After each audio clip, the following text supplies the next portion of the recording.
This channel does not promote any violent, harmful, or illegal activities. All content provided by this channel is meant for an educational purpose only.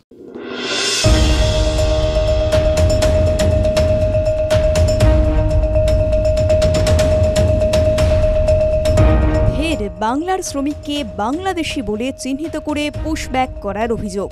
এবার অভিযোগ উঠল মালদহের এক পরিযায়ী শ্রমিকের পরিবারের তরফে। তাকে রাজস্থানে আটক করে বাংলাদেশে পুশব্যাক করা হয়েছে বলে অভিযোগ। এ রাজ্যেরই ভারত বাংলাদেশ সীমান্ত দিয়ে বাংলাদেশে পাঠানো হয়েছে তাকে।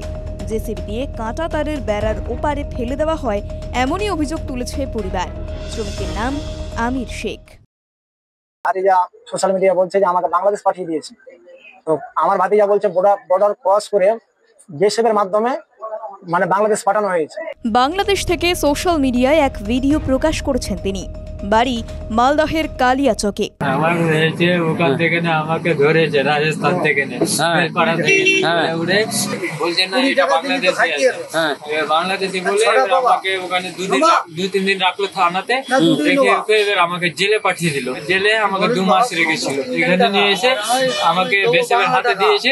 বেসেবের হাতে দিয়ে বেসেব রাত্রে আমাকে এখানে পরশু রাত্রে আমাকে পার করে দিয়েছে। হ্যাঁ, সোশ্যাল মিডিয়ায় আমির শেখের সেই ভিডিও ভাইরাল হয়ে যায়।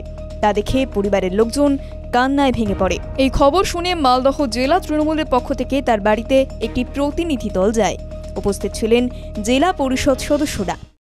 আমরা সবসময় পরিযায়ী শ্রমিকের পাশে আছি এবং যে সমস্ত শ্রমিকদের উপর অত্যাচার হচ্ছে বিজেপি সরকার যে সমস্ত রাজ্যে রয়েছে সেখানে আমরা তার ধিক্কার জানাচ্ছি এবং আমরা আমাদের শ্রমিকদেরকে বাড়ি ফেরানোর জন্য যত রকম চেষ্টা আমরা করছি এবং আমরা ফিরিয়েও আনছি।